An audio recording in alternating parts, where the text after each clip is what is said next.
how much you need and what would be the ideal price for you to pay for a house. We'll reveal how much you need to earn to rent or own a home based on a range of price points, taking into account current interest rates, exorbitant property prices, and ever-evolving lender criteria. Now let's get started. When it comes to housing expenses, it's crucial to understand the stark disparity between buying and renting. As we're about to reveal, the costs can be very different depending on which path you choose. Your rent is the most you'll pay each month, while your mortgage is the minimum. That's not just a catchy phrase, it's the truth. Renting keeps everything simple. Your monthly payment is all you need to worry about. There are no unexpected city assessments, surprise property tax bills, or sudden foundation repairs that can send your savings down the drain. But when you get into the world of the house, man, things get complex. First, you have a mortgage, which in most cases is a mix of principal and interest spread over 15 to 30 years. After that, you'll own the property outright. If you have a fixed interest rate, your monthly payment will remain consistent throughout. Sounds a bit like renting, right? Well, not so fast. Second, there are property taxes. This usually amounts to a percentage of the home's purchase price, ranging from 0.4% to a whopping 2% of the appraised value. And remember, this number tends to fluctuate as property values increase, which could mean a sudden increase in property taxes. Third, don't forget about insurance costs. When you own property, your lender requires comprehensive coverage for every conceivable accident, whether it's a car accident in your home or other unforeseen incidents. Fourth, repairs. From restoring air conditioning units, heating water heaters, fighting termite infestations, to facing the various surprises that come with owning a home. The cost of all this can be a specific specificity. Some people use the 1% rule, budgeting about 1% of the property's value for annual repairs, while others use the $1 rule, setting aside $1 for every square foot of living space. In fifth place, we have the others category. This one is a little trickier to define, as it covers all those sneaky expenses like taxes, landscaping improvements, regular cleaning, and those hidden aspects of the home itself that only become clear when you scan your credit card statement. So if you're inclined to rent, congratulations, you're in for a relatively predictable financial journey. You've probably heard of the golden rule. Your rent shouldn't eat up more than 30% of your pre-tax gross income. In practical terms, if you earn $40,000 a year, your monthly rent should be $1,000. If your income is around $80,000 annually, your rent budget would be $2,000 per month. And if you're lucky enough to bring in $160,000 a year, you can comfortably rent housing for $4,000 a month. But let's be honest, this rule is based on a public housing amendment from 1969, when life was much simpler. These days, with the heavy baggage of student loans, exorbitant car payments, and endless mobile game subscriptions, maybe it's time to adapt. Perhaps we consider the 50-30-20 budgeting philosophy, a more contemporary approach. He suggests you split your after-tax income, spending no more than 50% on necessities like housing, food, and transportation, 30% on life's little pleasures, and setting aside 20% for savings and savings. This approach takes your entire financial picture into account and leaves some room for savings.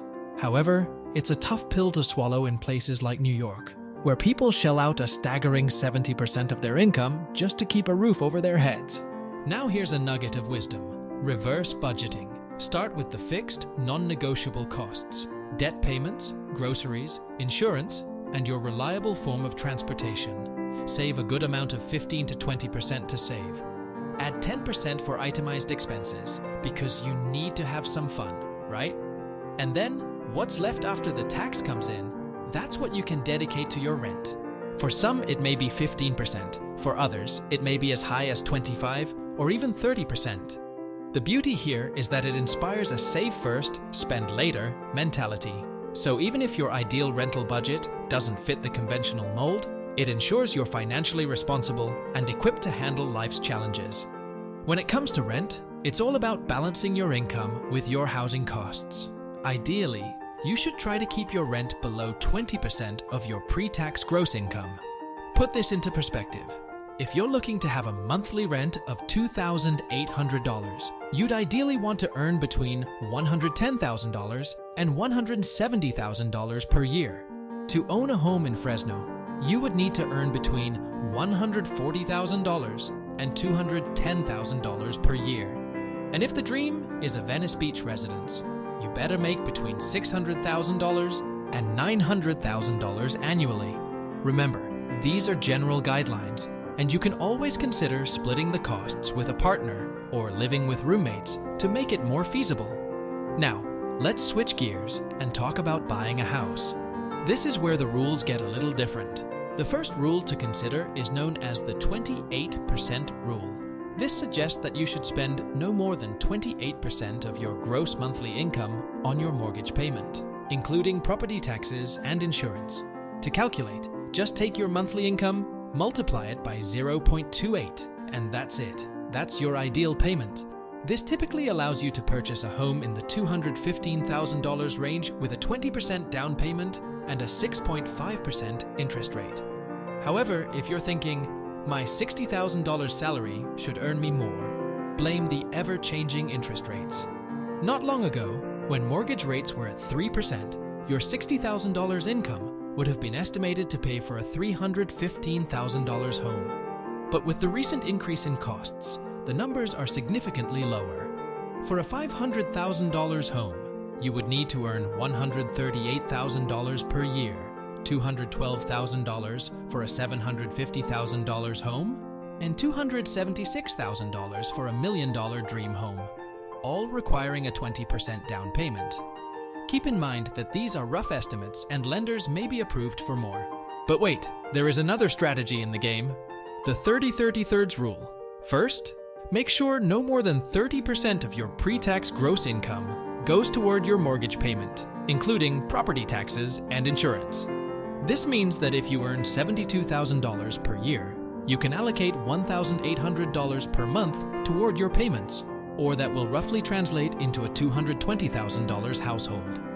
Second, have at least 30% of the home's value held in cash or semi-liquid assets. This recommends a 20% down payment with an additional 10% in cash for future forecasting times. Personally, I agree with this, as a 20% down payment generally provides the best terms and interest rates, lowers your monthly payment, and provides more equity. Lastly, the third part of the rule states that you shouldn't buy a home that costs more than 3 times your annual income.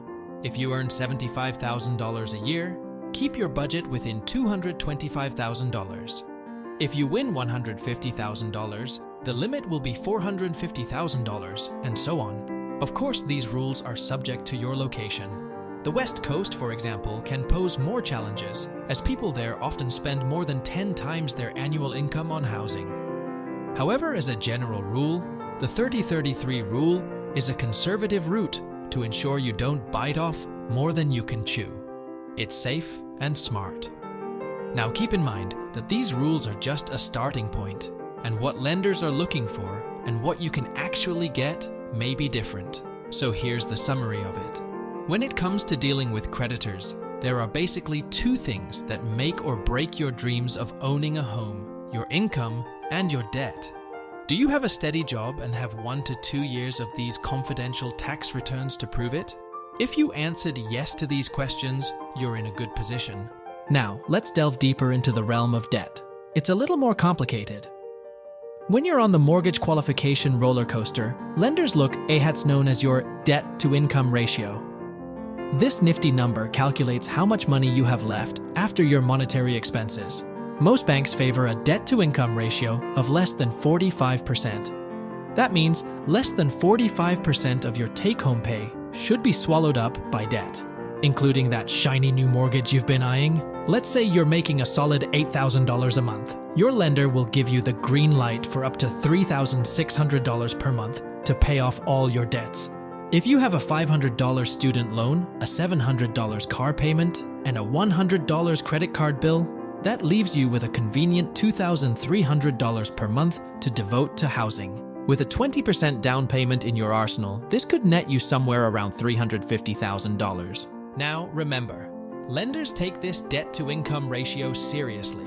Any remaining loans you have to take on will play a role in reducing the total amount they deliver. So, if you have no debt and are interested in using all of your income for housing, you will receive the full $3,600 per month, bringing your budget to about $550,000.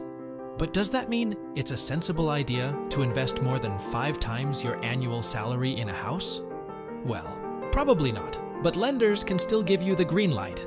That means if you have no other debt and have your eye on that $800,000 dream home, you'll need to come up with about $12,000 a month. To aim for a $1.2 million mansion, you should earn about $18,000 a month. Of course, these are rough estimates that most lenders will consider along with other factors like an attractive credit rating and that reliable 20% down payment. If you like this video, do yourself a favor. Click the like button and subscribe so you don't miss the channel's next videos. See you later. Good investments!